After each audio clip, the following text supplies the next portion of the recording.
What's the secret to reading longer words? How do I make that easier? Stick around, that's what we're talking about today.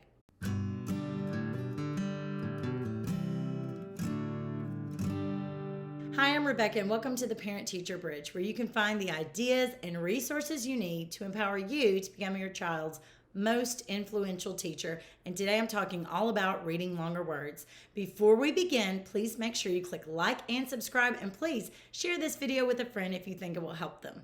So when I say reading longer words, obviously I mean reading those multi-syllable words. How do you get your kids to do it? How do you get your kids to not guess just based on the first letter alone? Let's dig in. One benefit that I've had over the last few years is getting to tutor children one-on-one for at least a year. I mean a full 12-month year or more. And over that time, I get to see that child grow more than their teacher at school does. A year at school, after all, is only about 10 months, and I have seen what works and what doesn't work. And if I had to sum up everything from all these children that I have helped learn to read better, it is the ability to see words in smaller chunks. That sounds simple, but what if your child is struggling to see where their chunk begins or ends? Well, there's going to be several things at play that's going to help your child to be able to see that longer word broken down into smaller parts. The first one is vocabulary. How can a child break down a word and figure out what that word might be, even thinking in the context, if they have never heard that word aloud? It's always going to be harder if that word is not in their listening vocabulary. They've never heard you say it. They've never heard it in a read aloud from a book. It's always going to be harder. So if you take two identical children that are basically the same reading level, but this one over here has had much more conversation with adults, much more time having an adult read aloud to them, they're going to do better at figuring out an unknown word in the text when they come to it. So the first thing you need to do is make sure you build your child's vocabulary by speaking to them and reading aloud to them. Number two is memorizing some of these smaller chunks. You really need to check out what I have on my Reading Handy Helper. You can get that. I will leave a link in the description below, but you can find that on my website. The Reading Handy Helper is going to just have some of the most frequently used word chunks. Some of them are vowel teams. Some of them are bossy R letter combinations like OR or ER. They may be OO or EW, just pairings of letters that may be 2 or 3 letters long, and what sorts of sounds they make. Some of them make more than one sound, but there's going to be pictures on it and everything. You can go through that with your child, help them memorize, keep it handy, keep it laminated so that when you're reading through a book and your child doesn't know how to break down the word, if they've memorized those smaller chunks, or if they use that chart to refer to, those smaller chunks are much more likely to just pop out at them. You can even play some scavenger hunt games with this by allowing your child to look for those letter chunks in their words, in the sale papers, in the newspapers. Take out a highlighter and go do a search for them.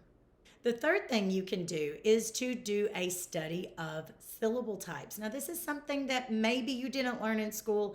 I didn't learn in school either. And so that was probably because a lot of whole language was being taught as we were growing up, and it kind of led to children guessing a word based on the picture or only on the context. And it didn't really help children know where to make the breaks in the words. Now, did you know that we have different syllable types in the English language? You can watch a video that I've made about some of the syllable types. I will leave a link to that in the description below, so be sure to check that out. But briefly, I'll go over it a little bit. Let's take the example of the word table. Obviously, that has 2 syllables, bull. With the first syllable, you have the letters T and A, and that A is a vowel. Because there are only those 2 letters, we say that that syllable is an open syllable because there is not a consonant after the vowel. The A is just there on the end of that syllable, and so we know that A is going to make a long vowel sound. That's the rule for open syllables. the A is going to be a long A. It's going to say its name. It's going to be tay, not ta. Okay, and the second syllable type in the word table is bull. The syllable type there is a consonant LE syllable. So your consonant is the B, and then you have an LE. We see this in other words like bubble. You still have the BLE as well. And so your child's going to learn that in that syllable type, the E is silent. It's just there after the L every single time, and there's going to be a consonant in front of the L also.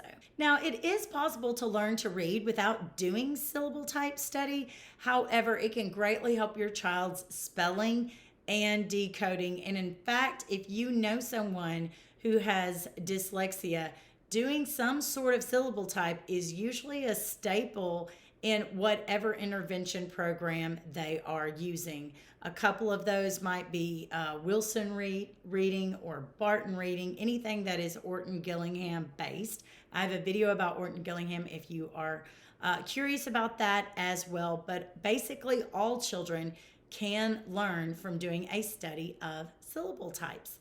Now, I have a course that is going to be released called Next Step Reading. If you, as the parent, are interested in learning some of these rules of pronunciation and how to split apart a word into syllables and sound them out so that you can help your child while they're reading, you're going to want to look into this course. It is for the parent, it's not for the child, so it's going to help empower you to help your child as they read aloud to you. So I hope these have helped you. If I left out something, please leave it in the comment section below. Don't forget to click like and subscribe. That helps more people be able to see my videos. And be sure to go over and check out my website. I have a blog with all sorts of helpful articles if watching videos just isn't your thing. Remember, parents, you are your child's most influential teacher.